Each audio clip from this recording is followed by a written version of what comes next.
ఫిబ్రవరి 1వ తేదీన కేంద్ర ప్రభుత్వం వార్షిక బడ్జెట్ ను ప్రవేశపెట్టనుంది.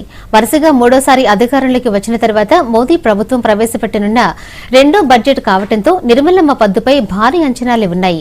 గత 10 ఏళ్లుగా గ్రామీణ ప్రాంతాల అభివృద్దితో పాటు పట్టణ ప్రాంతాల అభివృద్దికి సైతం నరేంద్ర మోదీ నేతృత్వంలోని ప్రభుత్వం అధిక ప్రాధాన్యతనిస్తోంది. ఈ ఏడాది కూడా పట్టణాభివృద్ది కోసం కీలక నిర్ణయాలు తీసుకునే అవకాశం ఉన్నట్లుగా చెబుతున్న నేపథ్యంలో గత ఏడాది పట్టణ అభివృద్ది కోసం కేంద్ర ప్రభుత్వం తీసుకున్న నిర్ణయాలు, ప్రకటించిన పథకాలు, కేటాయించిన నిధులపై దూరదర్శన్ యాదగిరి స్పెషల్ రిపోర్ట్.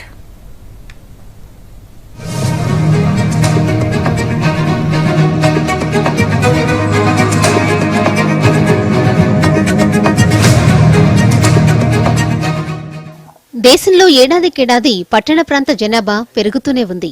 ఉద్యోగ, ఉపాధి అవకాశాల కోసం గ్రామీణ ప్రాంతాల నుంచి పెద్ద మొత్తంలో ప్రజలు పట్టణాలకు వస్తుండటంతో గత 10 ఏళ్లుగా పట్టణ జనాభా వేగంగా పెరుగుతోందని పలు అధ్యయనాలు సూచిస్తున్నాయి.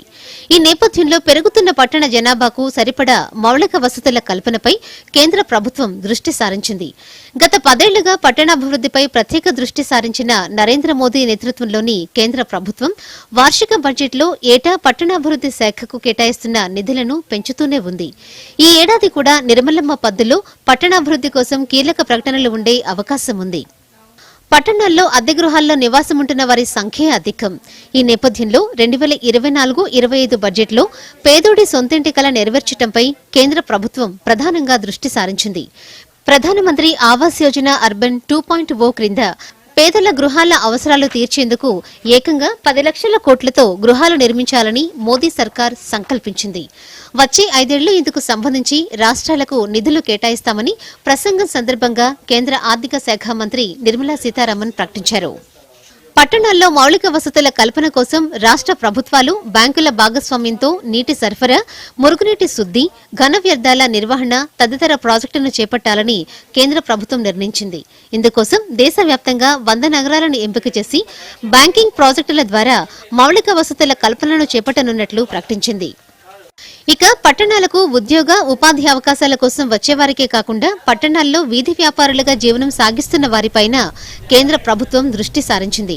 ఇప్పటికే వీధి వ్యాపారుల జీవితాలను మార్చడంలో ప్రధానమంత్రి స్వనిధి పథకం విజయవంతమైన నేపథ్యంలో రాబోయే 5 ఏళ్లలో ఎంపిక చేసిన నగరాల్లో 100 వీక్లీ హట్స్ లేదా స్ట్రీట్ ఫుడ్ హబ్లను అభివృద్ది చేయనున్నట్లు కేంద్ర ఆర్థిక శాఖ మంత్రి నిర్మలా సీతారామన్ ప్రకటించారు.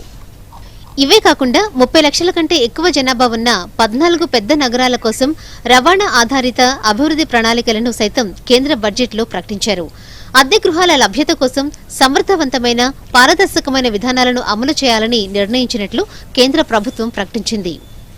గ్రామీణ ప్రాంతాలతో పాటు పట్టణ ప్రాంతాలు సైతం అన్ని రకాల సదుపాయాలతో అభివృద్ది చెందినప్పుడే సమ్మిళిత దేశాభివృద్ది సాధ్యమవుతుంది. మరి ఈసారి కేంద్ర బడ్జెట్లో పట్టణాభివృద్ది కోసం కేంద్ర ప్రభుత్వం ఏ నిర్ణయాలు తీసుకుంటుందో చూద్దాం. Bureau report, Doordarshan news.